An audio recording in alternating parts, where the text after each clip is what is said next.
Stand by. We want to bring in Dr. Ahmed.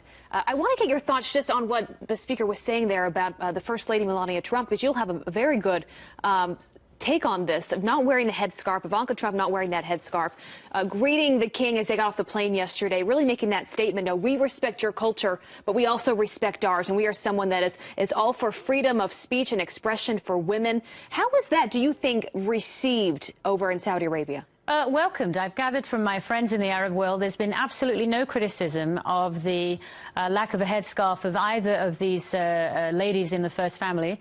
But also, let's not forget, Islam does not mandate the hijab for Muslim women, let alone for Christian women. The concept of veiling in Islam is about being modest. Both the men and women in the U.S. delegation are modestly dressed. That is absolutely the requirement. Additionally, when we have visiting foreign dignitaries, the British Prime Minister or the Queen of England, they are accorded the same status as an honorary male visitor. So it's irrelevant. And a lot of the other media that I've been on have been fixated with this. Muslim women, we are disinterested in the issue of the veiling in this regard. But I think Speaker Gingrich lends incredible observations. I'm learning as I'm listening to him. And yes, the guts to speak about women's rights in Saudi Arabia, not just to Saudis, but much of the Muslim world, which I've traveled in and lived in, is not going to be lost on many of the Muslim men and women who are campaigning for these reforms. Additionally, two things are being demonstrated by this extraordinary expression of power, both on the U.S. side and the Saudi side. In Arabic, we have a word which is called wasta, which means influence. How much pull do you have? And this shows not only the extraordinary influence of Saudi Arabia over the Muslim world, but the United States globally. So that's phenomenal. And additionally, the excerpt in the speech about eliminating extremism from within mosques.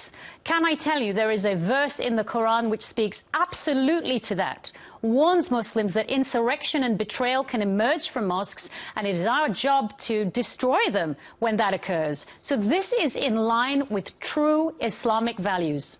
And decoupling ISIS from the Quran. I mean, they've given us their playbook repeatedly, right? That they are trying to return to the purest form of Islam. That's what they think in their delusions. Right. But billions of Muslims know otherwise, because we've had centuries without this ideology. Additionally, as Muslims, we were warned during the Prophet's lifetime, what is it that you most fear for your followers that will come after you? And he said, they will emerge from among you. They will have the Quran that goes no further than their throats, meaning not their hearts or their souls. They will claim that they are the purest of Muslims, and they will slay you, but they are nothing but the dogs of the people of hell. This was predicted centuries ago in a historic hadith. We are living that through ISIS, Al-Qaeda, the Taliban. And so Muslims know this is much more at stake than a Saudi monarchy. This is our faith, and to have the United States as a partner in this is a tremendous support to Muslims all over the world. Dr. Ahmed, I mean, that is the million-dollar question. Is the reformation of Islam possible to push out the extremists? I mean, Christianity many centuries ago went through that same metamorphosis. For Islam to do that, how important is this as a start or an interim step? And what are the actual practical steps that have to happen over the years and decades to come to actually squash extremism? Great question, Peter. I mean, the way that I look at it is I actually could not possibly be in a position to comment on the reformation of a revealed religion, but I can comment on the reformation of Muslims. Muslims are in this pitiful state globally, dealing with brutality committed in the name of our most religious verses, because we have strayed from the values of the Quran. As a believing Muslim, I believe in the Injil, the Gospel. I believe in the Torah. I believe in the Prophet Muhammad. I believe in Jesus. I believe in Abraham. This is required. Muslims have left that by persecuting Christians, by persecuting other faiths, by persecuting Jews. We have abandoned our foundation. And so it is time for us to return to the foundation. Now, important Muslim leaders, we just saw incredible images of President Trump arriving as the final most important guest, more honored even than the King of Saudi Arabia in that gathering, accompanied by President Sisi, one of the last people to attend. He made the boldest moves at Al-Azhar, the seat of Sunni learning for 1,200 years, and said exactly what you said. He called for reformation. Now, he is in a position as a leader of an important Sunni Arab republic. So it may be coming. This is the step. And I'll tell you, one of the fundamental things we need, is it even going to come from the West? Muslims themselves, we are illiterate in the faith that we have. We are illiterate literally.